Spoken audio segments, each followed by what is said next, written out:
Et hop, je passe de l'autre côté de la frontière. Aux Pays-Bas, on dit Gezondheid et hop, en Allemagne, Prosit. Au moins, on est tous d'accord pour dire qu'il ne faut pas conduire si on a getrunken. Hein. Par contre, dans tous les pays, il existe des lois particulières. En Allemagne, par exemple, un patron qui accueille des employés dans un bureau doit obligatoirement leur offrir une vue sur le ciel. C'est obligatoire.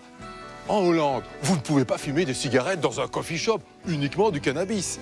Et en Belgique, eh bien, nous aussi, nous avons quelques lois marrantes, obsolètes. Par exemple, ce drapeau, vous savez quoi? Il est illégal, anticonstitutionnel.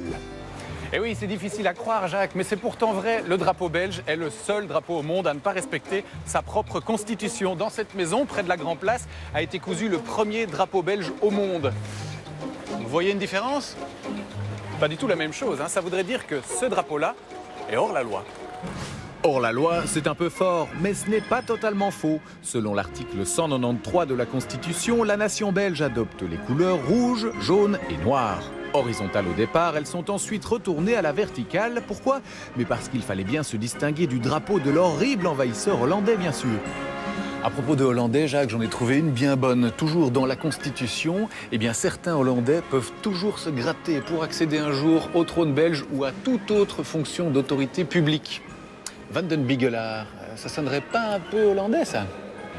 Jacques, un traître hollandais infiltré en Belgique. Pour en avoir le cœur net, je mène mon enquête chez un spécialiste du droit belge, le professeur Mark Verdussen. Alors imaginons que Jacques Van den Bigelaar fasse partie de la famille royale néerlandaise. Comment fait-il pour accéder au trône belge?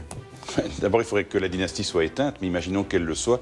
Il ne pourrait jamais monter sur le trône parce que le Congrès national, en 1831, a voté un décret qui interdit aux membres de la famille Orange-Nassau de pouvoir accéder au trône de Belgique pour des raisons historiques assez évidentes. Nous avons été sous la domination de la famille Orange-Nassau pendant plusieurs années, et donc il y a eu une volonté de marquer le coup, bien sûr. Il y a pas mal de lois absurdes, on l'a déjà vu, mais alors il y a une loi exceptionnelle qui concerne les moules.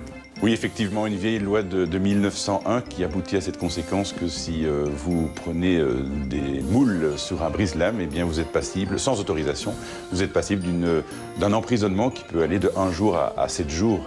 Il est bien évident que cette loi est complètement désuète et n'est plus jamais appliquée aujourd'hui. Ces badauds en pleine pêche aux moules illégales pourraient donc bien finir sous les verrous. En Belgique, la loi protège les moules, c'est la moindre des choses.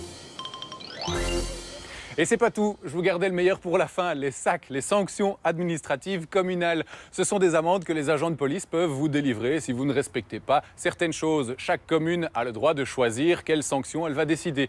Et là-dedans, c'est une mine d'or de choses incroyables et absurdes. Exemple. À Leuven, par exemple, il est interdit de secouer des arbres. Dis donc, qu'est-ce que c'est ça? Interdiction formelle de secouer les arbres, hein? Ah non, oui, vous ne saviez pas? Pardon, monsieur. Bon, il n'a pas beaucoup bougé. C'est bon pour cette fois. On file. Toujours à Leuven, il est interdit de jouer faux dans la rue. Dites, ça va aller de chanter faux comme ça? Excusez-moi, monsieur l'agent. Allez, vous me la refaites. Pardon.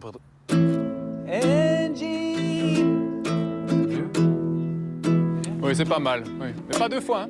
Pardon.